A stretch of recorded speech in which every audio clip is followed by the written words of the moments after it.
Hello, everyone. Welcome to this week's episode of the DoubleClutch.ca podcast. I'm your host, Nick, managing editor of DoubleClutch.ca, and today we are coming at you from the 2025 Canadian International Auto Show. Are we going with that, or are we just going with the fact that we're actually at my place because we couldn't record there? It was pretty loud there, so yeah. What's up, guys? That's a cool space. Yeah. Little satellite studio for us. Yeah. Our first plan kind of fell through a little bit, so we're trying this. Also of note today, a little different, we are introducing a new cast member. It's our intern, Caleigh, who is joining us today. Hi, guys. I'm really excited to be here. Yeah. Are you? I Are you am. actually? Actually, No. yes, she was, and I think that was the best part of the day. Actually, you know what? For as many media days that I've done, it gets tiring after a while for people like us. So it's actually kind of cool to see Caleigh, like, it was Excited. cool to see you excited. Yeah, I mean, it was About my it. first time ever, like, seeing any car show. So it was Yeah. pretty neat, like, just Actually- to see all the different exhibits. Back up for a second. Have you, never been to that show at all? Never. Oh, not shit, once. okay. Yeah, so this was my Yeah. first time being Really? to the show. Also, media day. It Yeah. was pretty cool. So, like, so it's like a double whammy. Basically, you got to experience the auto show for the first time ever, and also have more or less unlimited access to most of the cars here to get up and close with them. no, exactly. Honestly, I did feel a little bougie. Like, even though I know Yeah. media day is not Yeah. crazy, but for me, like, my first time, it was pretty cool. I didn't realize it was your first time going to that show, too. Yeah. I'd assumed you'd been a pile of times. No, never. Well, that's what I figured too. But cool. Yeah. It was cool to see.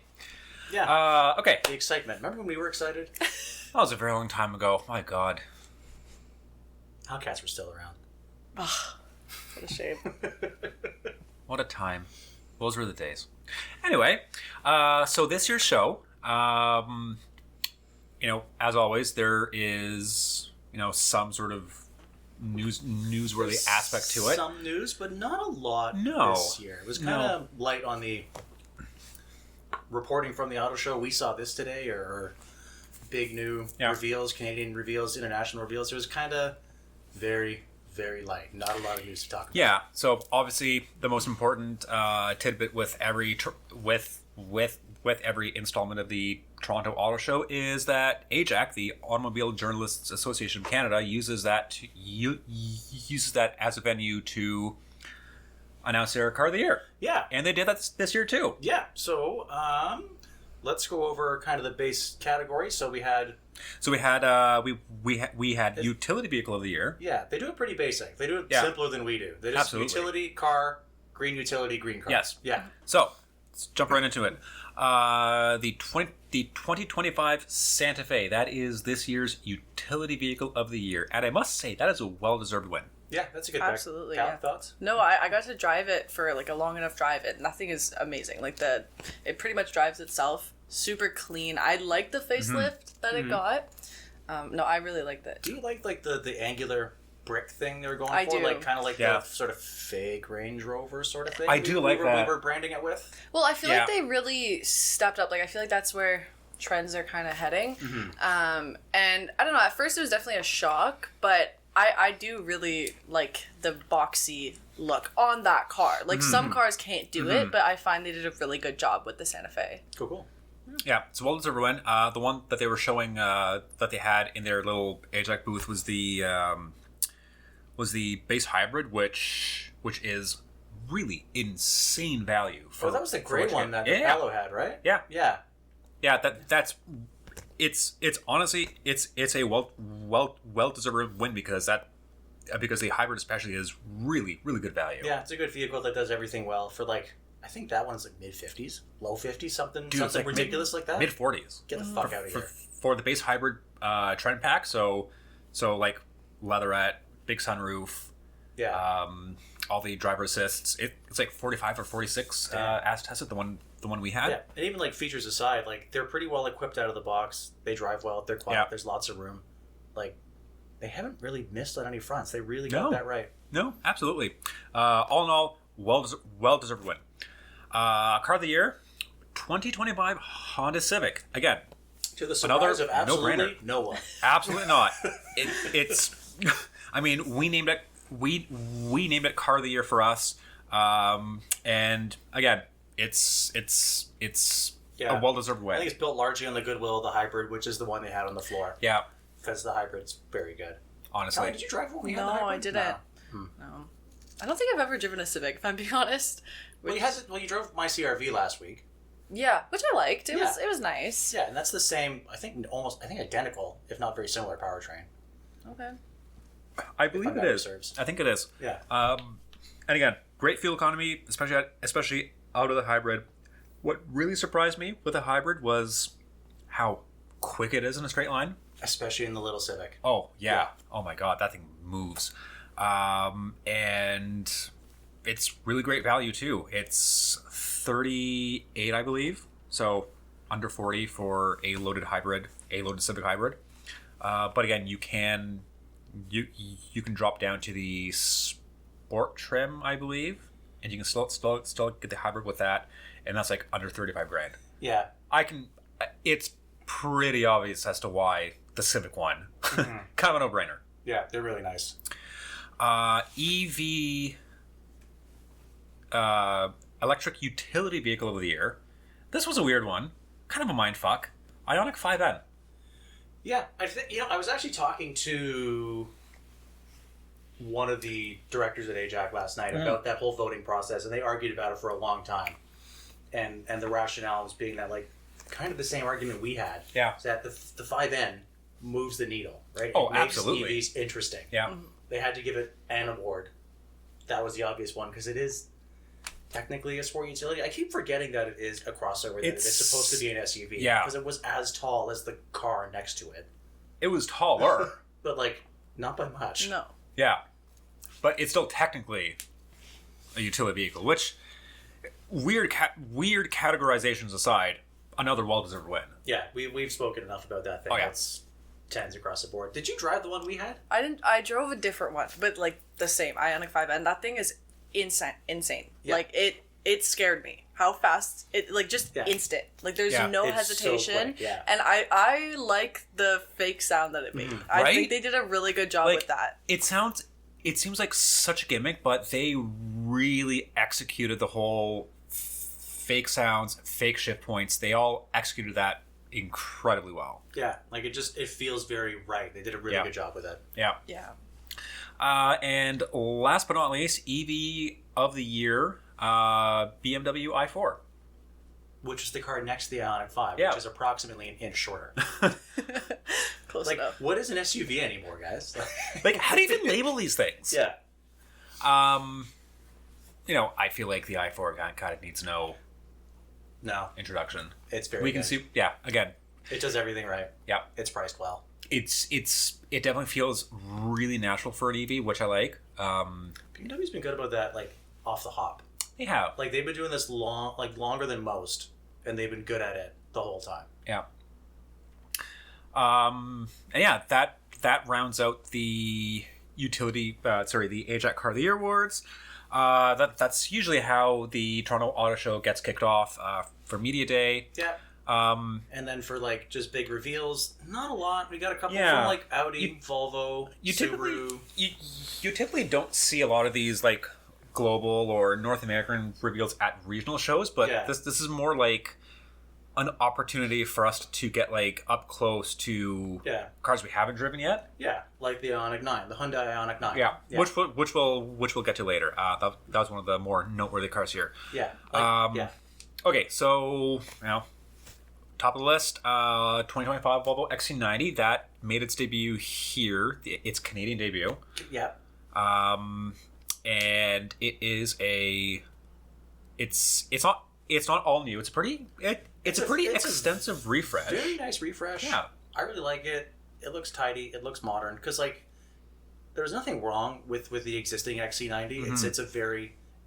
We talked about this before. Like, Volvo design is very effective. They found a language that really, really works and looks very clean. The problem with that is that it's hard to evolve when you got it so right once. Yeah. And every Volvo since that 2016 XC90 has looked and felt the same. Yeah. So this them trying to move the needle a little bit. Yeah. And I think it works really well. I like how they still kept a lot of the good stuff about the XC90. The seats are still comfortable as hell, but they they updated what matters. Like a lot of the touch points, a lot of the materials have been changed up. There's some like nicer fabrics on the dash. More interesting material choices. A lot more metal. Yes, lot more I metal. love the speaker grills on that thing. It's such a nice little detail. Callie's I don't have much to say about this car, if I'm being honest. I think I was looking at the Hot Wheels while you guys were looking at that one. But, That's fair. Yeah. That's fair. It was a beige SUV. I don't blame Yeah, you. it's not super shiny, yeah. flashy. But, I mean, I think... It's Was a that the one you thing. had a few weeks ago? Different. Different? Yeah, different one. And this is the thing with Volvo design language. It can be they can be hard to tell apart sometimes. Yeah, I can't really They all- differentiate they all any look of the the same. ones that we had, except for the one, I don't know what it was called, but the one that was like really minimalistic that you were driving, Nick. The EX30. Yeah. That one was different. Yeah. Yeah. Because that was like new. Yeah. This XC90 is still more or less the same. Like it's a 10-year-old car. XC90. It's just been pumped up a little bit. Really? Yeah. Okay. No, I like that one. Yeah. But anyways, that's beside the show. But it still looked good. Really, really well executed facelift from us. Yeah. From our initial poking There's around. not a whole lot of like noteworthy things to report Yeah. other than it looks fresher while still looking like a Volvo. Yeah. And it has the new infotainment, Which you adore. which I love. And as I found it last night talking to people, no one else does. Interesting. They're allowed to be wrong. It's fine. Yep, that's fine. Okay. You are contrarian. We have established that. Okay, moving on. Audi's back, actually, after taking... Yes, that's right. I forgot. They haven't after been in the taking- show for a dog's age. Yeah. So this year they're back, and they kicked off their return with a couple of Canadian debuts. This is our first time seeing the new SQ5 in person. I'm not gonna lie to you. I missed that. Like, I think I walked in that room really quick. Yeah. I missed it. Yeah. I saw the RS6. And the R8 The GT. RS6 GT Which- in that classic livery, white. That was orange incredible. Thing, that looked Oh, really dude. rad. That And was cool. that's the only thing I noticed in that room. Caleigh if I'm being quite was, honest. and so basically while you were fawning over the RS6, Yeah. while Caleigh was fawning over the R8 GT, The red one, right? No, the black one. black one. Yeah. Oops. Yeah. I was actually trying to figure out what's newsy here. So apparently it's the SQ5 and the A5. Managing editor, managing edits. We like this guy. Yeah, exactly. I feel like the A5 is that's gone through some pretty big changes. So for North America, it's a sedan only now. Yeah. The coupe and the convertible are gone for North America. Yeah, which is kind of silly because the A5 began as the coupe version of the A4 sedan, Yeah, and now the A5 is also a sedan. because people kept buying the Sportback. Yeah. Yeah. It's. I don't know. I could probably fill a whole podcast with this rant, but it's weird that everyone is giving up. Not giving up. Everyone is pursuing practicality in every Yeah. package. So everything is moving towards the 4-door lift back, slightly crossovery body style type thing. Yeah. Like the coupes are dead, convertibles are dying. It's all got to be a 4-door lifted hatch. Everyone's got to have that one Swiss Army knife that does everything. Well, I don't know. It But kind it's a of very makes nice sense. Swiss Army knife. Absolutely. And it kind of makes sense because it essentially combines the A4 and the A5 because now you can also get it as a wagon too. Again, not North America, obviously because everyone else gets it in Oh, that's neat. That's completely immaterial to us, but it's neat. Beautiful.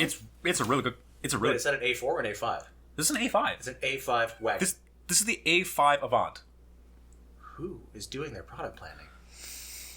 Wow. It's a good looking thing. New platform, more or less.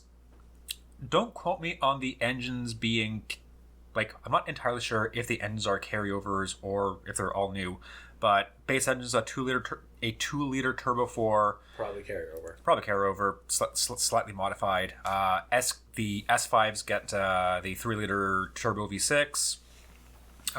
New platform, new interior, big screen, pretty much what you'd expect of any new vehicle. Actually, did you get up and look? Like, is the because the infotainment before was like the 2-screen thing. One did climate, one did the rest of it, like all the. It's basically all on it. It does the whole widescreen thing now. Okay, like everyone else does. Yeah, right. And the third screen for the front passenger, which is kind of nice. But is it though? Okay. Do you? Okay, so Nathan and I don't like that shit because we think it's stupid. Hmm. I don't know. I mean, I feel like it's cool if you're always a passenger. Hmm. Like, it gives you something, but is it necessary? Absolutely not. Like, you don't fix what ain't broke, but at the same time, like, you gotta keep evolving.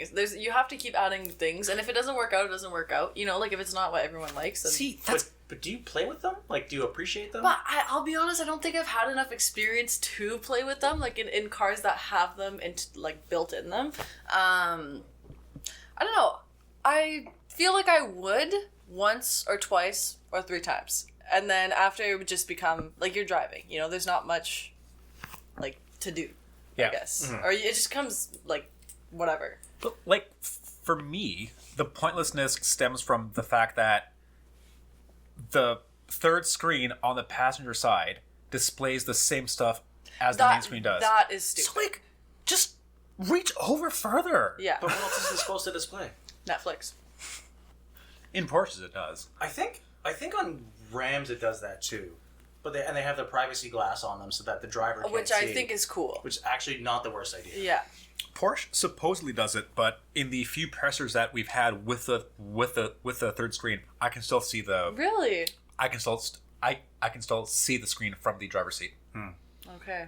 Well, maybe your seat wasn't positioned right. I guess not. Okay.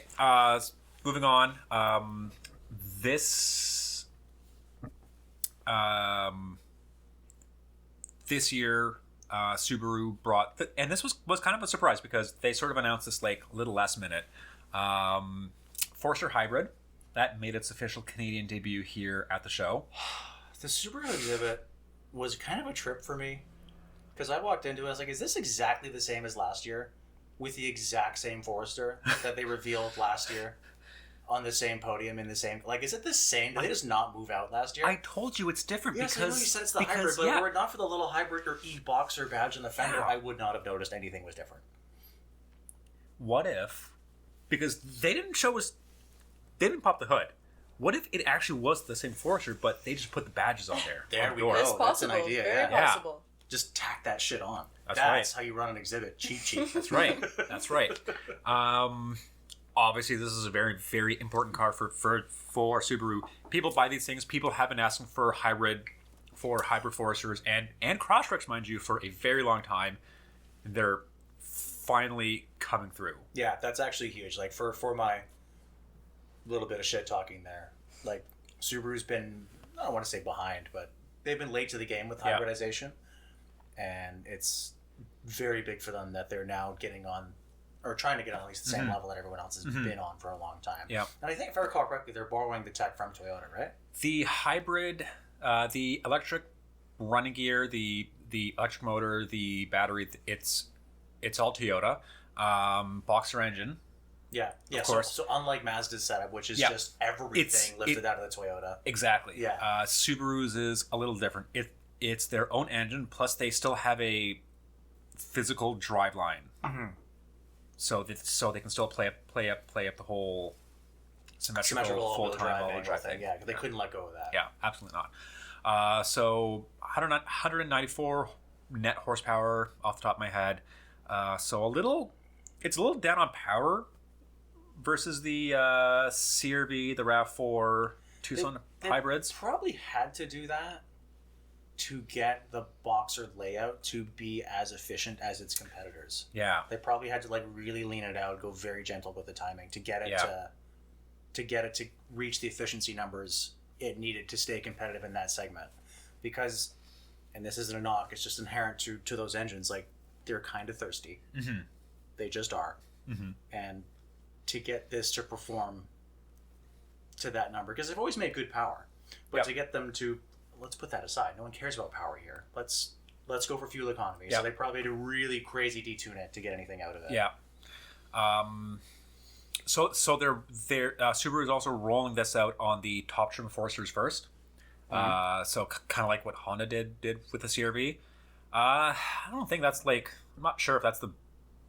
I'm not sure that's the best move. Locking it behind the most expensive trim, but Working for Honda.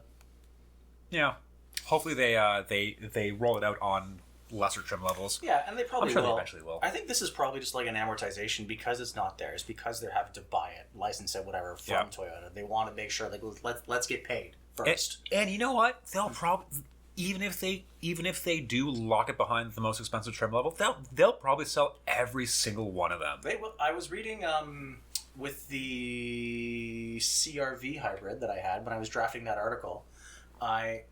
In like trying to come up with talking points in that piece. Mm-hmm.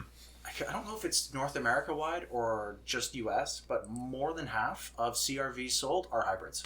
That's wild. And they are locked out behind top trims. That's wild. Yeah, I remember seeing it was like the best-selling singular hybrid model vehicle.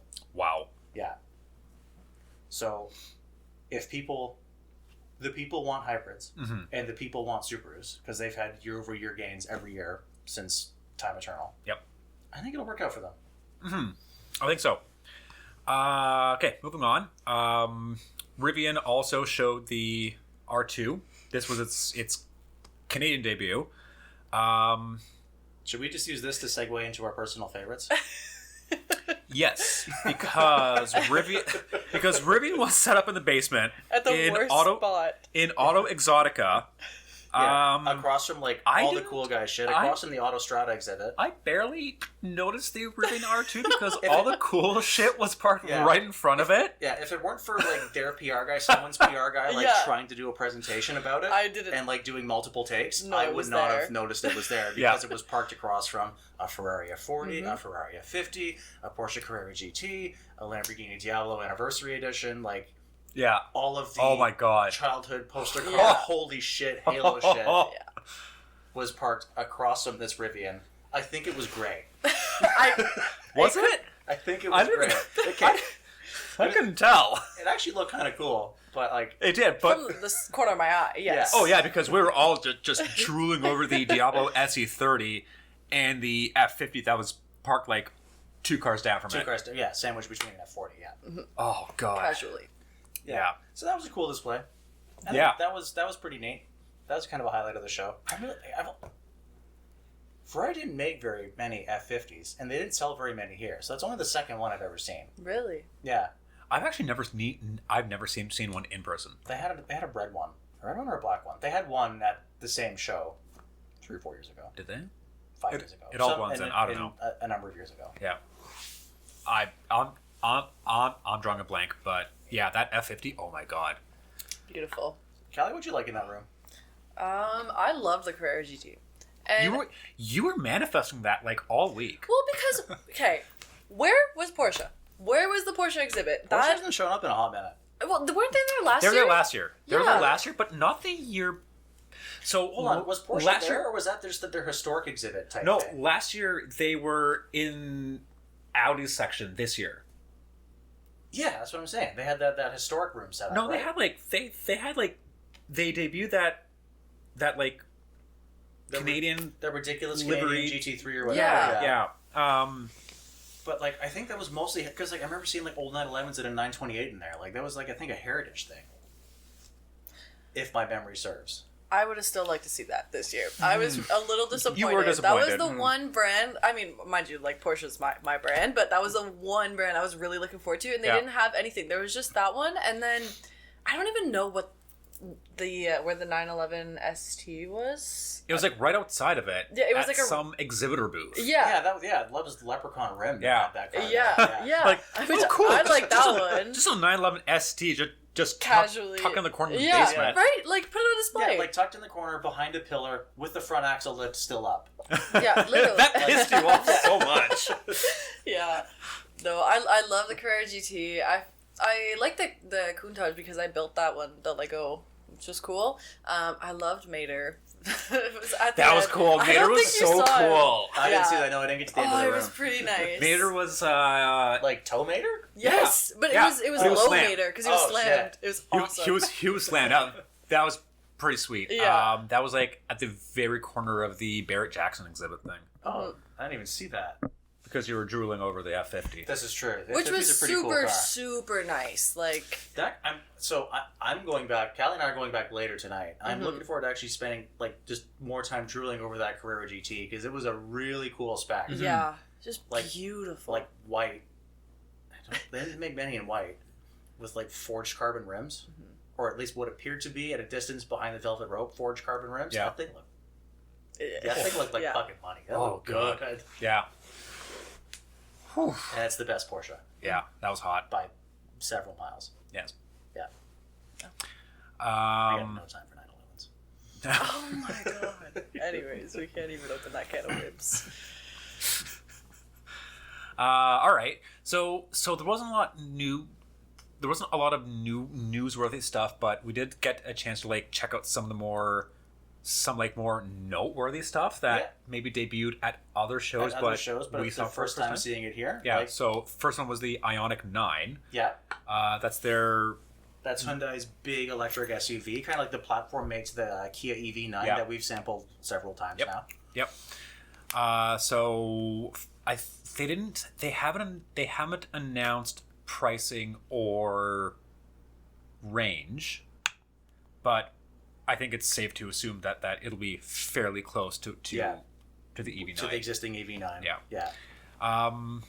It looks cool. It looks cool. It looks like you would expect Ioniq to look. Yeah. It's got some of that like retro future pixely digital art thing, lighting element going on. The The interior. rear 3/4 is just straight up Volvo. Oh yeah, I see Yeah. a Yeah. lot of Volvo V70 in the Ioniq 9, and I love it.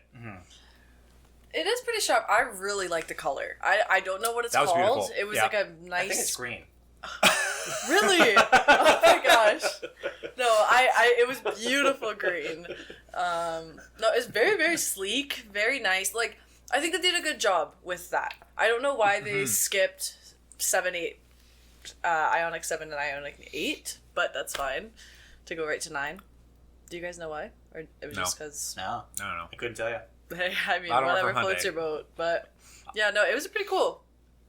Yeah, it looked cool, it looked sharp. It looks, I don't know, it looks the way you'd expect a big Ioniq Yeah. to look. I think they nailed it. And it's not like, because like the 5 and 6 don't look the same. They look similar. There's a familial resemblance, but they're Yeah. not the same. And I kind of like that about the Ioniq lineup. Like, it's not just copy and paste. Yeah, like they're not Audis where they all look, or Audis Yeah. or Benzes where it's like, is that a C or an S? Like Yeah, you they're can't all- tell. Yeah, Like you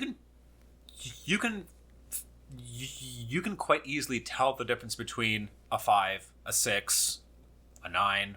yeah.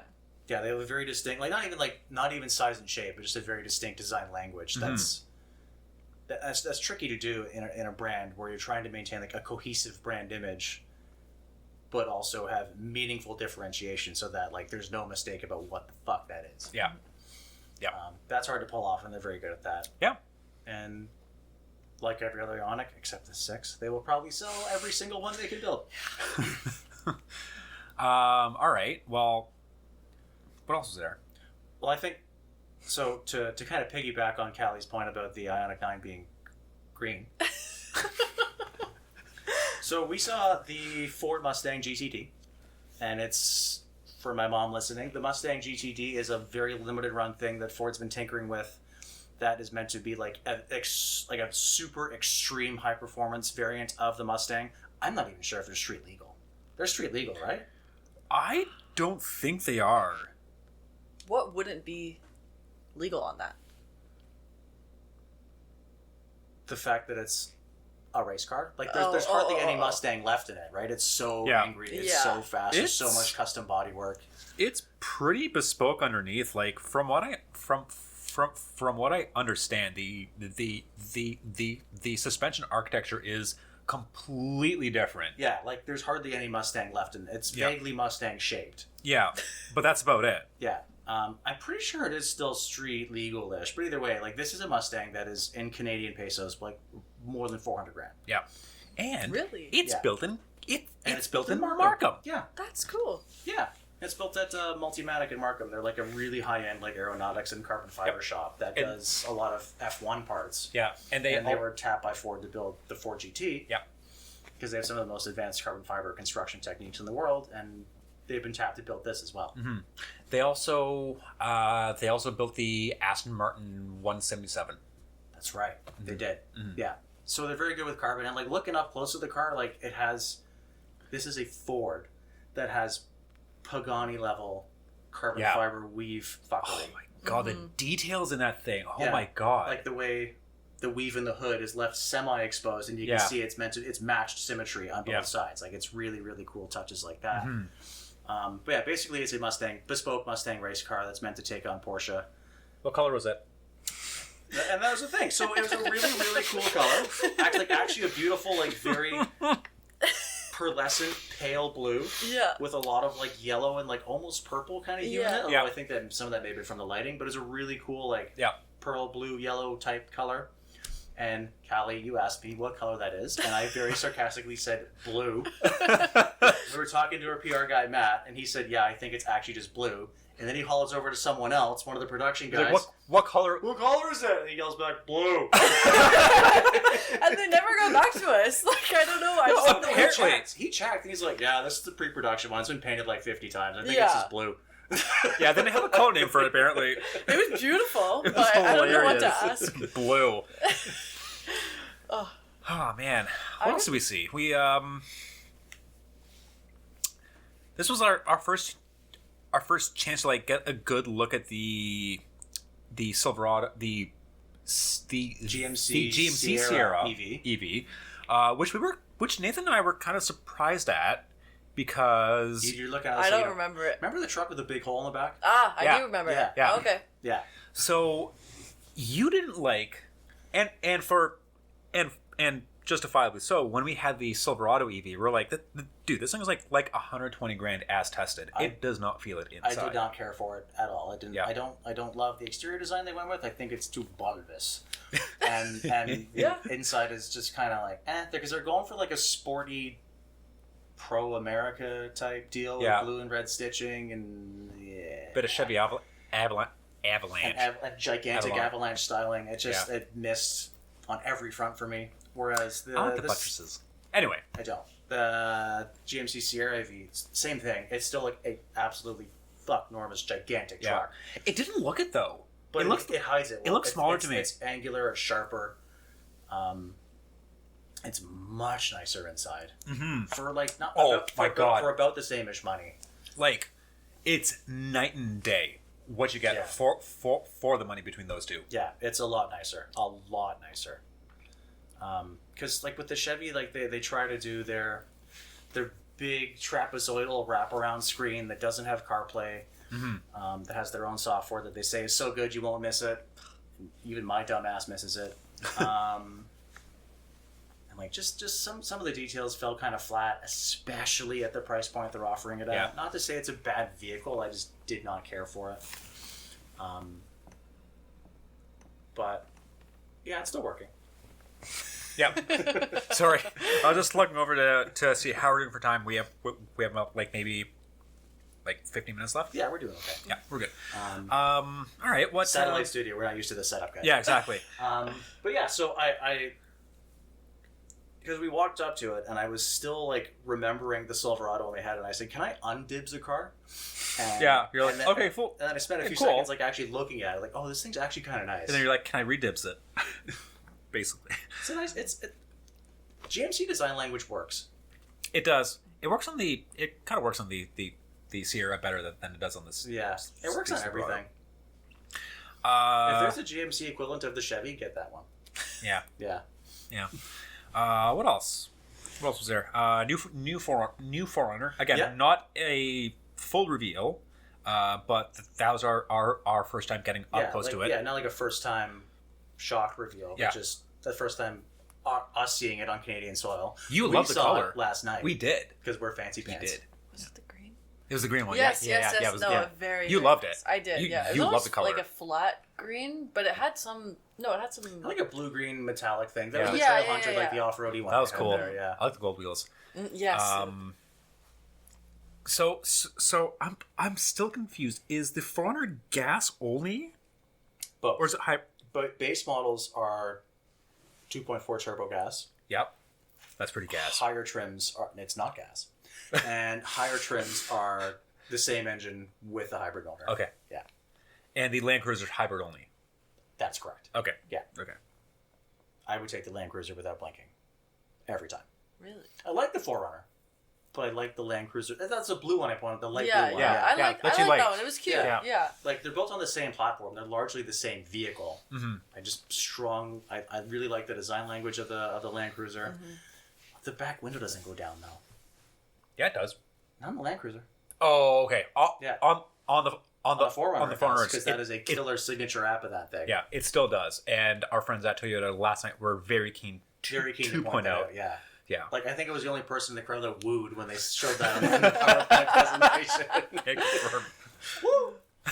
So, Caleigh, you're looking at me confused. So, for the 4Runner, it's kind of been a signature thing from day one that the back window goes down into the tailgate. Which is pretty cool. Like, I didn't know that they did that. Yeah, and it's been like their thing that they've always done, and no one else has kind of done. Not that I...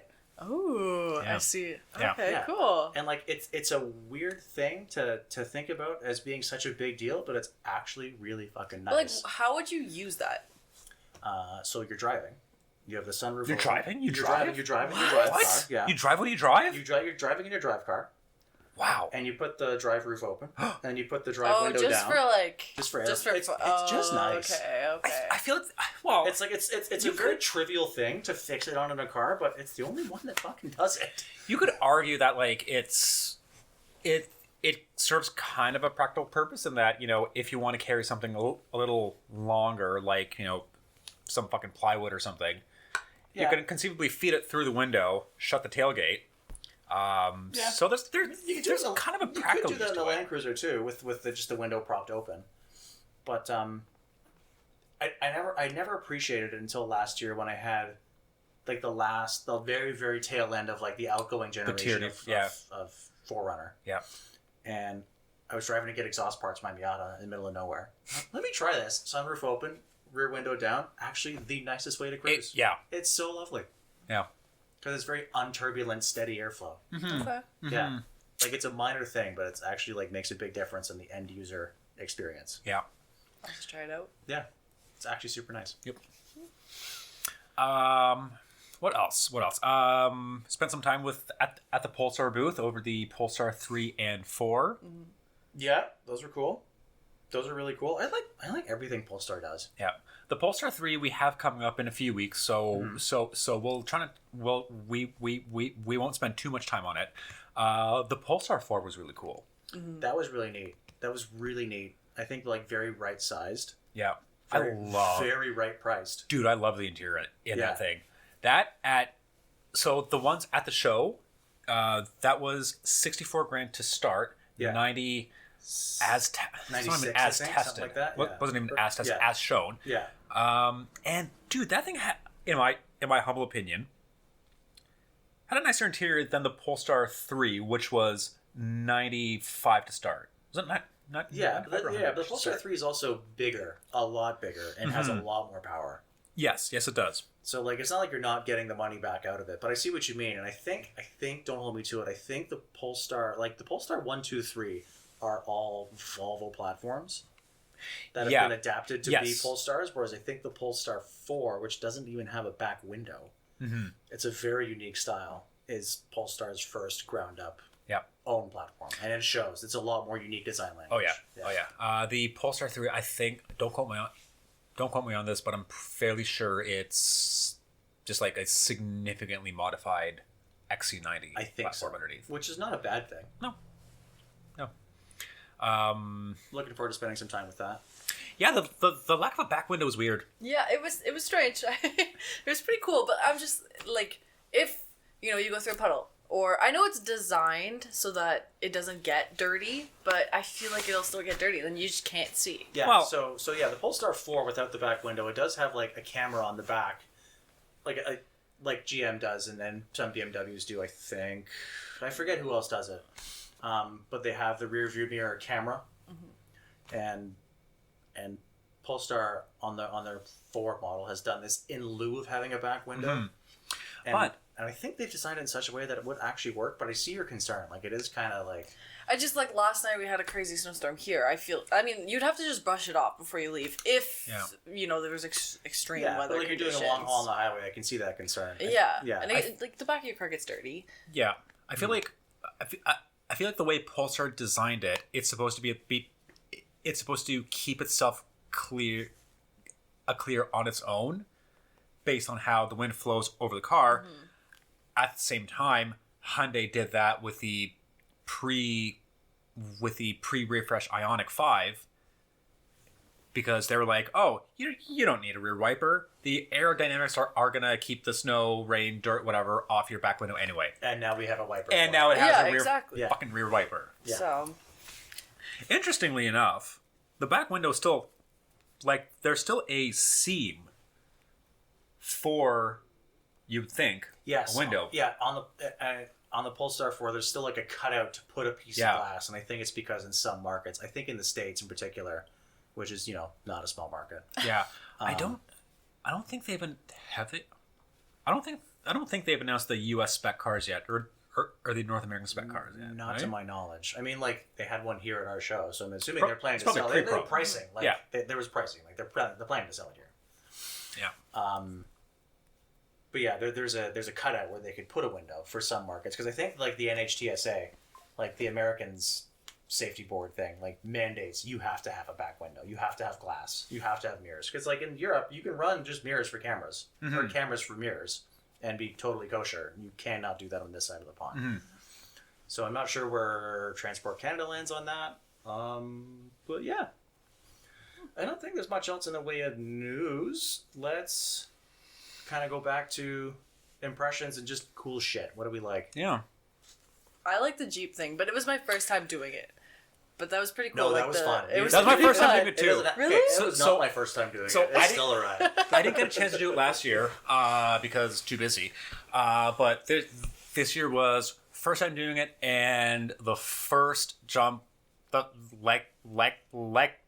first off-roady thing we took, I clocked my head on the basic top Wrangler. It was so cool. Yeah, the girl driving it just sent it. Like, she did not care.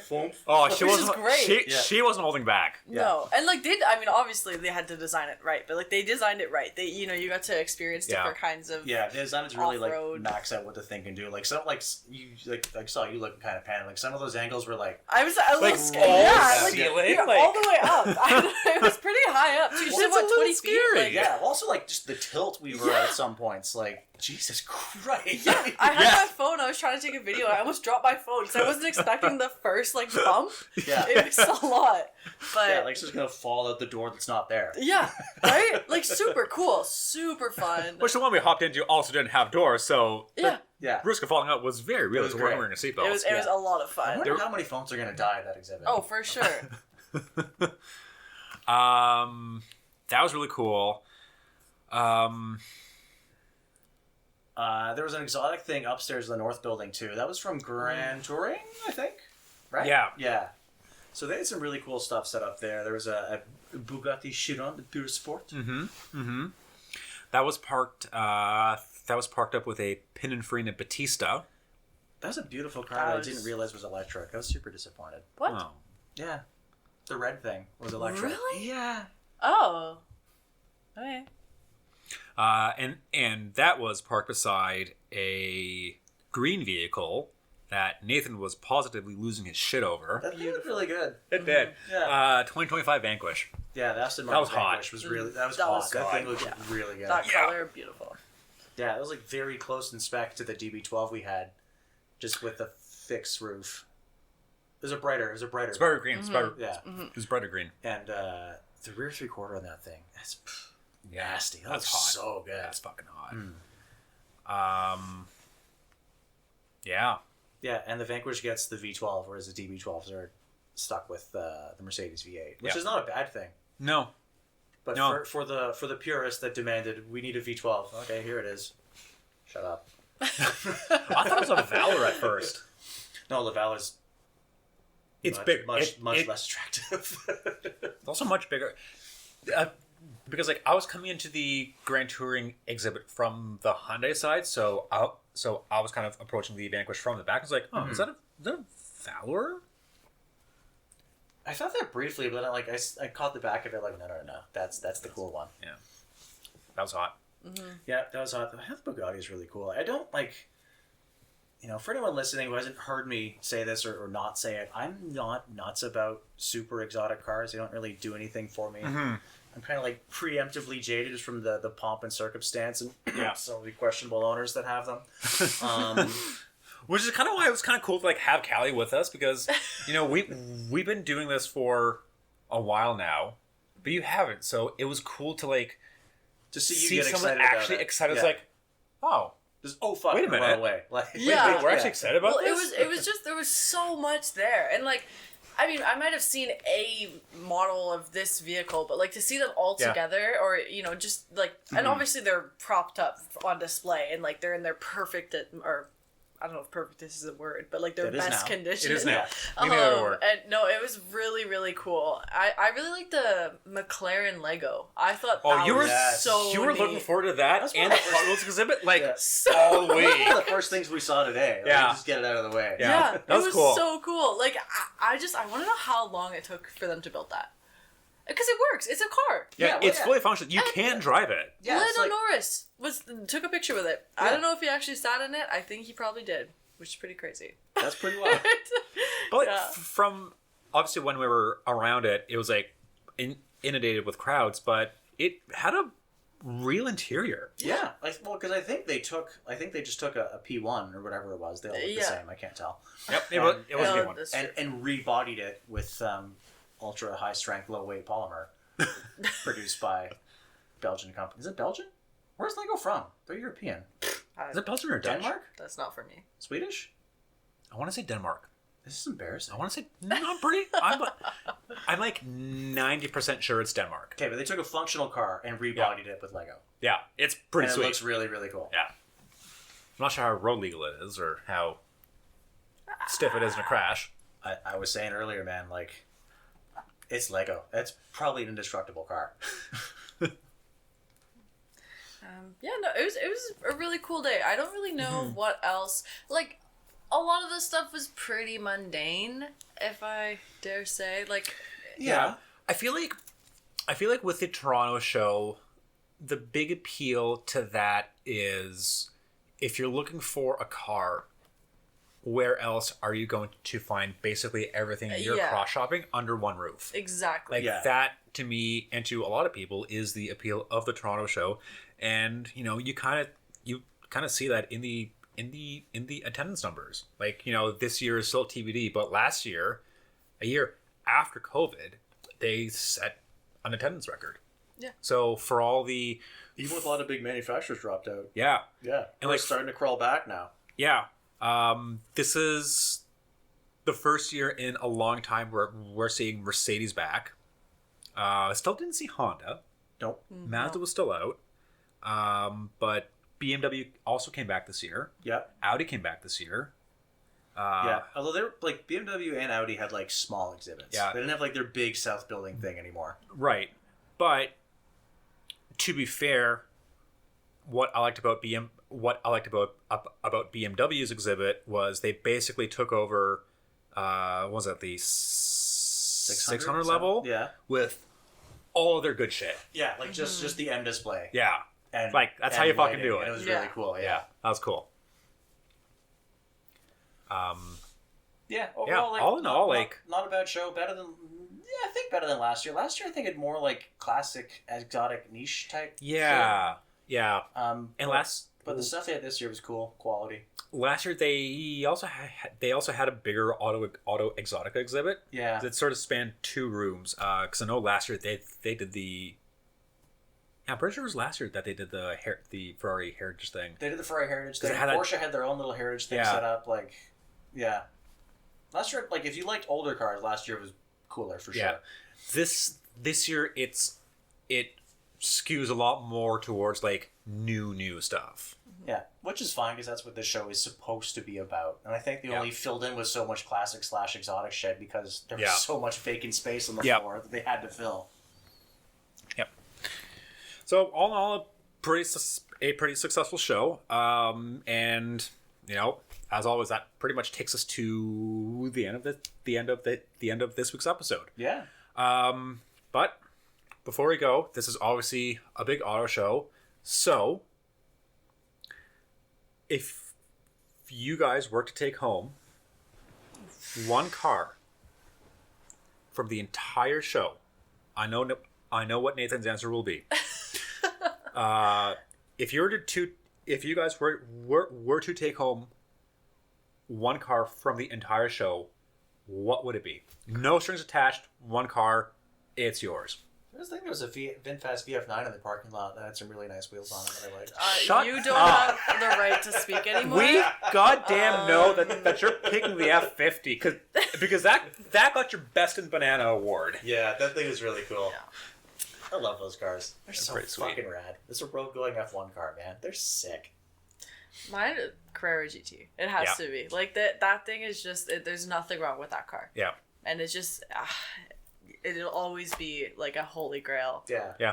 Especially that one. Like, that was done up so really nice. Perfect. Yeah. Like, yeah, it was beautiful. Mm-hmm. You know what? For actually, like, new cars, if I were to drive home a new car, the Panda, the white on black i5 M60 we were sitting in. Yeah, you were. That it was very cool. nice. You were losing it a surprising amount over that thing. That thing was really hot. Well, because Mercedes did the same thing with their E63, Yeah. and I think we both felt they didn't do it as effectively. We all said, we're all saying, like, geez, how does the i5 with its bigger sniff and say what you will about BMW design language, like, how is that particular how is that i5 at the show more tasteful than the E53 or E63, whatever was? Well, because it didn't have stripes. It was just nice, like because the M body kit on like the M60 performance model, like it suited to being blacked out, and so the high contrast with the white and the red interior and the giant wheels on the thing, like that thing looked badass. Yeah. Give me that over an M5. That thing looked fucking good. Jeez. That's a hot take. Caleigh, what was your, like, if you were to take home a new car? Like a realistic-ish new car. Realistic? The M2. Okay, cool. Yeah, the That green was M2? very nice. Yeah, Yeah. I would have to change the color because I didn't like that kind of green. Yeah. But no, it was very, very nice. And, like, just fun to drive, zippy. And I think that I love the new, like, front look. I think it's very, very nice. I'm mixed on that. We've won in a couple weeks, so I'll get to spend some time with that. Because I barely drove the last two we had. Really? Yeah. I drove the blue one once. I don't think I ever even drove the red one. I've never shopped them. Mm-hmm. Which is usually when I start falling in love with a car. Mm-hmm. Well, What about you, Nick? Yeah. oh, God. Okay. Two categories. Two Like categories. Best in show and then like something semi-real. Best in That show. you can walk into a show and buy right now. Best in show. For me personally, Is the Forester, wasn't I was going to say. I was thinking of making some sort of joke with that. some sort of meme. Or the Impreza RS? No. Hell no. God. It's just It was that red VF9, wasn't it? and God. There's so much. There was so much. It's hard to like filter it all through. No pressure. It's okay. We're not running out of time. Give me Mater. Mater. Give me Mater. You know what? I thought about That's saying sick. that. I'm not going to lie. That was freaking cool. That or the Viper ACR. That was like two cars down from Mater. That was sick. Like that's That like was really fun. that's Yeah. fucking Those sick. last Like gen Vipers are give me like that. some of the sexiest give me cars. that. Yeah. Okay, so And unlike early Vipers, they're actually good cars too. Yeah. best in show. Give me either low Mater or the ACR. That was a couple cars down. Realistic stuff, like down to earth stuff. Like semi-realistic. We both take Semi-realistic? $100,000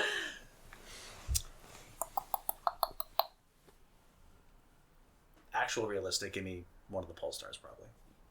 You know what? Give me the yellow LC. Oh, the IS500. Give me the yellow That IS was 500. very nice. That was at hot. Toyota's booth. Yeah. That So was really hot. So real quick, yellow, new color, limited edition trim for for 2025. We will be reviewing it later this year because it is hitting the press fleet, but... And I dibsed it. Give it to me. Give it to me. You had the blue one. No.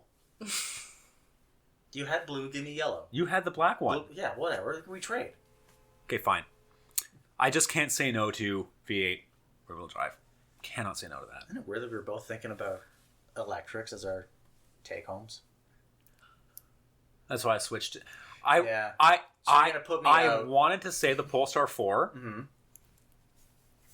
but I didn't. Okay, so just leave me alone in this. That's fine. Yeah. That Bitch. or one of the two blue black wings.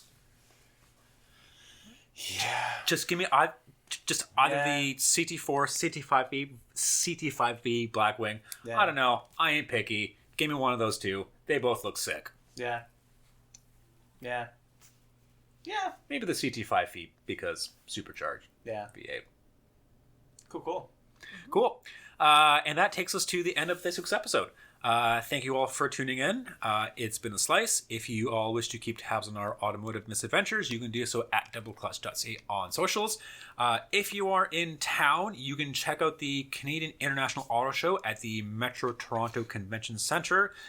It opens tomorrow and it runs through 24? Doesn't it? Family Day is this weekend. So I knew that. it runs. Testing you. Yeah. Yeah. So kicks off tomorrow or today because we're recording on Thursday. Caleigh said 24. She's probably right. I think it's 22nd or 24th. That's the last day. It runs through next Sunday. It wraps up next Sunday. Yeah. Yeah. Yeah, that's basically it. Nathan, Caleigh, thank you both for joining. Thank you for having me. Of course. Yeah, it's a pleasure. Let's do this again. And last but not least, thanks for listening, Nathan's mom.